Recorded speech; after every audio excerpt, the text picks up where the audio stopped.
We are Steven Lenker and Gunnar Sroka of Team 2.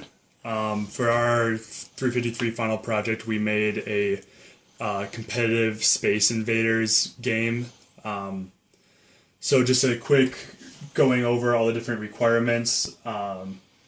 So like our ECE 0 controls the control stick, which when we actually play the game, controls moving our ship back and forth. ECE 1 controls the potentiometer, which we're not actually using in our game, but it's just being printed to the serial debug interface. UART is used to print to that serial debug. The LCD on the board is used to display everything from the game, so that you'll see again when we actually play it.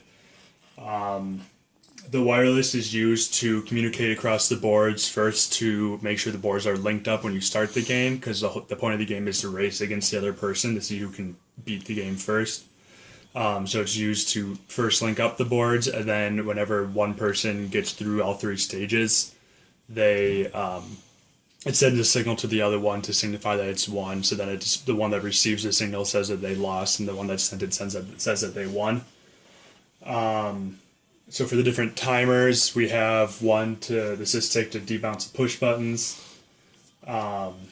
one to print out the wireless packet statistics and the watchdog timer and all that stuff. Watchdog timer if it doesn't receive anything from the stick or the shoot button, which is this one, for 10 seconds, it will reset the board. So I can, for the EEPROM for printing student 1, student 2, I can do a quick demonstration of that. So if we both start the game, you'll see it will link up. You reset it first. It says Space Race.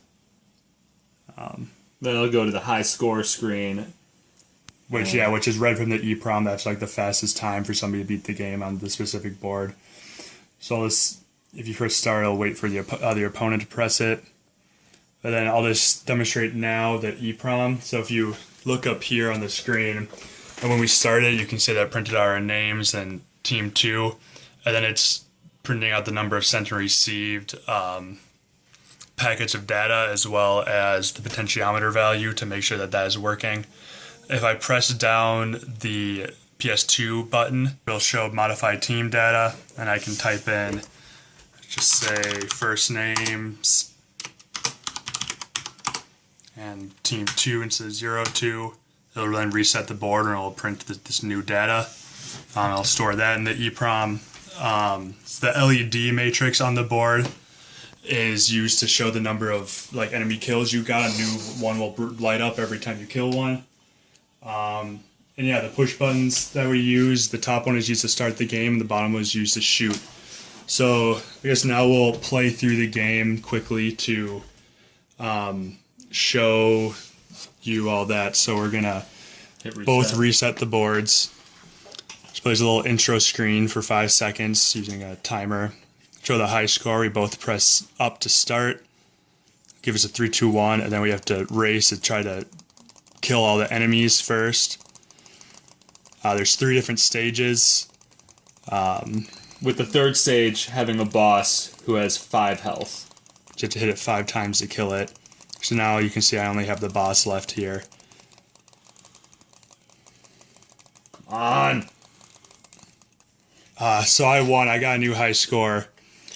Gunnar lost, and his board shows that he lost.